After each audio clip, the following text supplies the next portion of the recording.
Bonjour mesdames et mesdames, et bienvenue dans la Caravane Passe. Pierre Petit pour vous servir. Bonjour Benoît. Bonjour. Alors, aujourd'hui, je vous propose la recette extraordinaire du yaourt maison à la confiture maison des fraises du jardin de la maison. N'est-ce pas Benoît? Alors, pour faire un bon litre de yaourt maison... À la confiture maison de la fraise de jardin de la Voilà, maison. nous avons besoin d'un petit pot de yaourt. Un petit pot de yaourt que voilà. Petit pot de yaourt, oui, que l'on va lui-même obtenir grâce du lait. au... Grâce au lait. Lait que lui-même on obtient grâce au pis de la vache. Oh, allô, Martine, oui. Vous êtes notre envoyé spécial. Je vois que vous êtes déjà sur place. Oui, je suis à la ferme de Louis. Et je vous ai trouvé des vaches. Très bien, Martine. Alors, on vous rejoint tout à l'heure. On compte sur vous.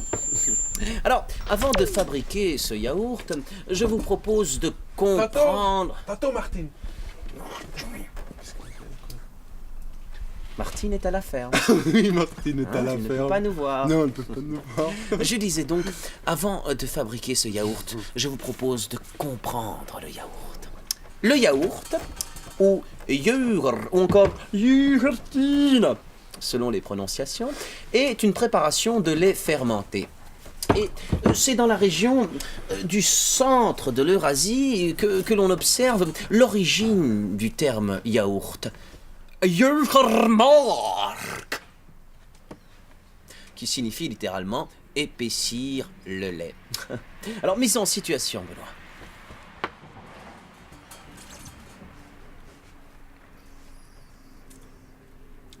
Oh, Timmel Steven, de Stimmel Jagermark.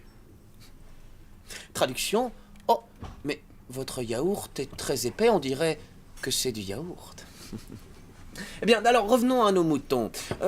Le lait était ainsi conservé plus facilement et il était plus facile à transporter. À l'analyse, on dira que le yaourt est le produit de l'action de deux bactéries sur le lait. Le Streptococcus infamum, que l'on aperçoit ici, et le Lactobacillus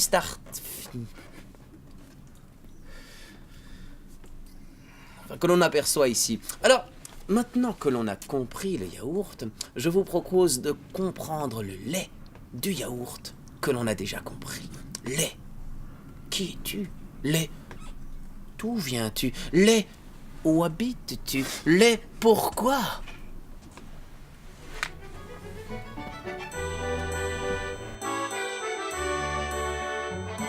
Papa, c'est quoi cette bouteille de lait? Papa, c'est quoi cette bouteille de lait? Le lait est un liquide blanc opaque sécrété par les glandes mammaires des mammifères femelles pour nourrir leurs petits. Dans 1 litre de lait, on retrouve plus de 80% d'eau, le reste étant constitué principalement de lactose, de matières grasses, de protéines et de sels minéraux. Cela fait plus de 11 000 ans que l'homme boit le lait maternel d'autres mammifères, chèvres, brebis, zébus, juments, yaks, chamelles, ânesses. D'entre tous, la vache se taille une place de choix. La vache est un mammifère ruminant et herbivore de la famille des bovidés. Son compagnon est le taureau, son petit, le veau. Pour avoir du lait, la vache doit véler après une gestation de 9 mois. Elle produira ensuite 15 à 30 litres quotidiens, 10 mois durant. Les bovins ont accompagné l'homme une belle partie de son histoire, l'aidant à labourer son champ, lui offrant son lait transformé en beurre, en yaourt, en fromage.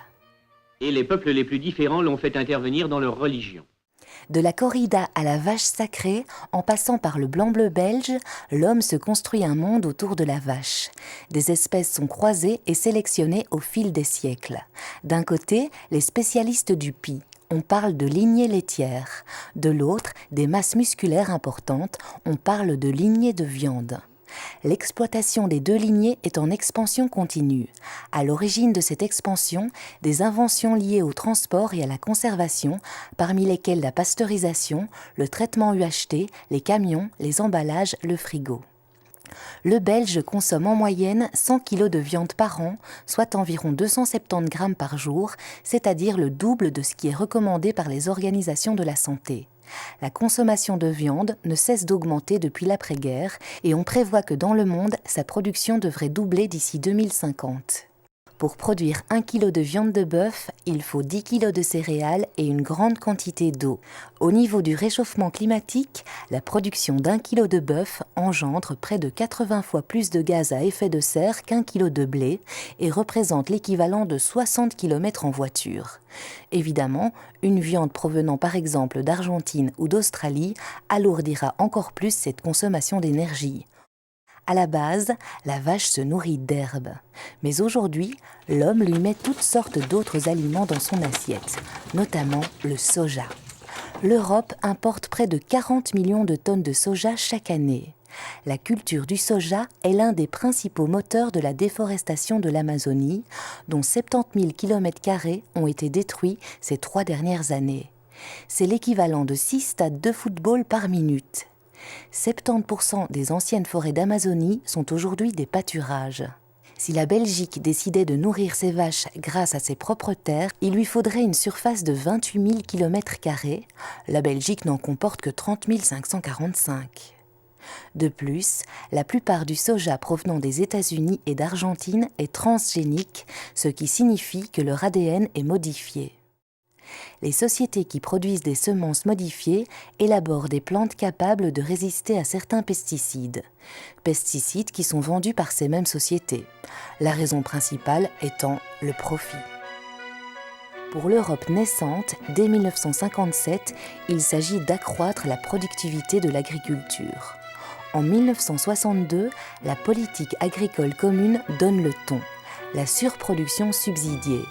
Dans le même temps, des mesures d'hygiène imposent investissement et adaptation aux fermes. C'est le début de la fin pour les petits agriculteurs.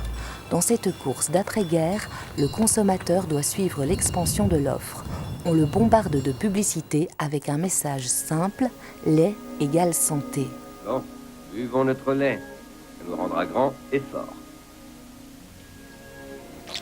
Toutes les vitamines sont intactes. Geste qui aide votre corps à être de bonnes choses qu'il faut savoir saisir. En 1984, des quotas sont instaurés pour limiter la production à 120% des besoins européens.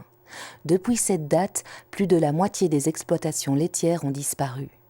Dans cette même période, les chiffres indiquent une augmentation de rendement par vache passant du simple au double.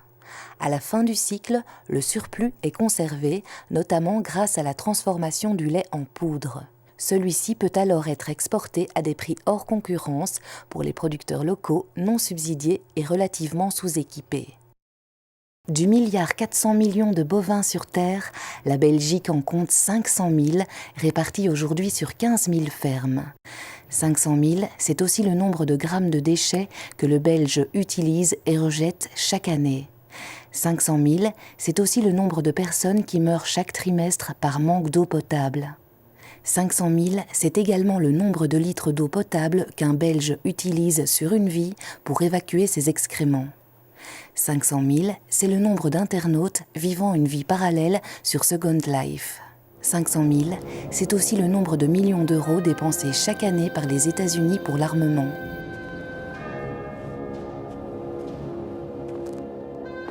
500 000, c'est aussi le nombre de personnes qui, en ce moment, ont un orgasme. Qu'est-ce qu'il y a? Vous avez une petite moustache. Ah, c'est parce que j'ai bu un verre de lait.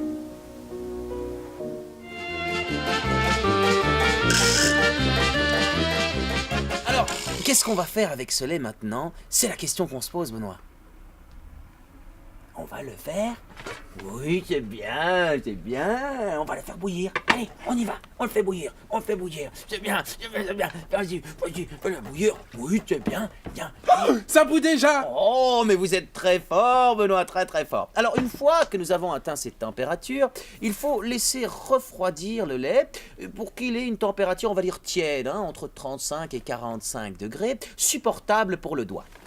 Bien, allons-y. À vous de jouer. Aïe. Oh, ça fait mal. Ouh, ça brûle. C'est douloureux.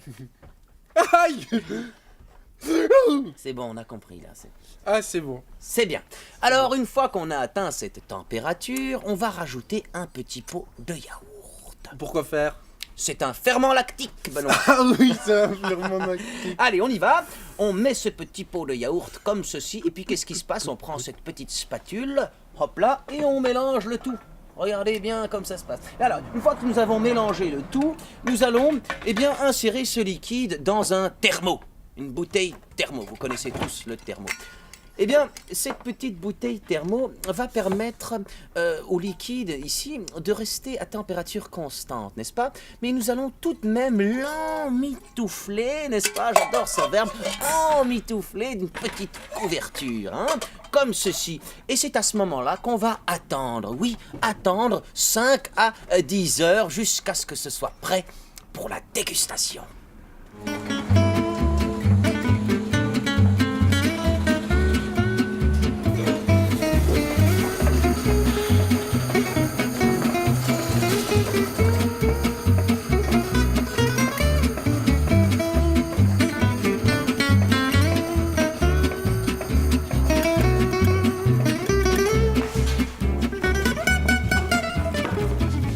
J'ai trouvé enfin où arrive le lait.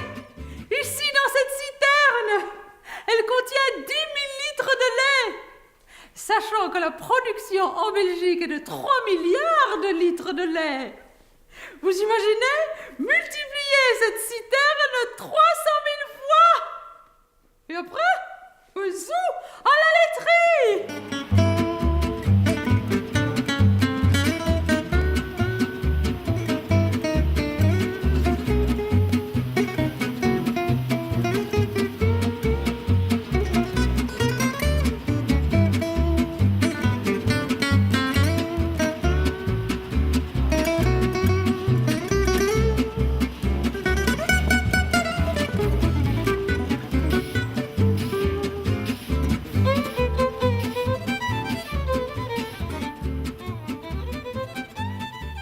Alors nous voilà enfin prêts, nous voilà enfin au moment fatidique où on va goûter ce yaourt maison. Alors qu'est-ce qu'on fait maintenant, Benoît? On va goûter les yaourts. Exactement. On met le petit yaourt dans ce petit pot, comme ceci, bien, et on va rajouter la confiture maison avec les fraises du jardin à la maison. Très bien. Confiture maison. Et on va procéder au mélange. Comme ceci, on va mélanger doucement, on va prendre son temps. Oh, mais qu'est-ce qui se passe là-bas? C'est prêt. Allez-y, goûtons, Benoît. Goûtons. Oui. Le yaourt. Goûtons. Oh, il est bon. C'est bon. C'est du yaourt à la fraise. Allez, laissez-moi goûter maintenant, Non. Benoît. Comment ça, non? Non. Eh oui, Benoît. Non, c'est pour moi. Mais si, Benoît. Le mot yaourt. Donnez-le-moi. Non. Donne-le-moi. Hmm. Donne-le-moi, j'ai dit. Non, je le donne pas. Donne-le-moi, j'ai dit. C'est mon yaourt. Donne-le-moi. Donne-le-moi. Donne-le-moi. C'est mon yaourt. C'est moi qui l'ai fait.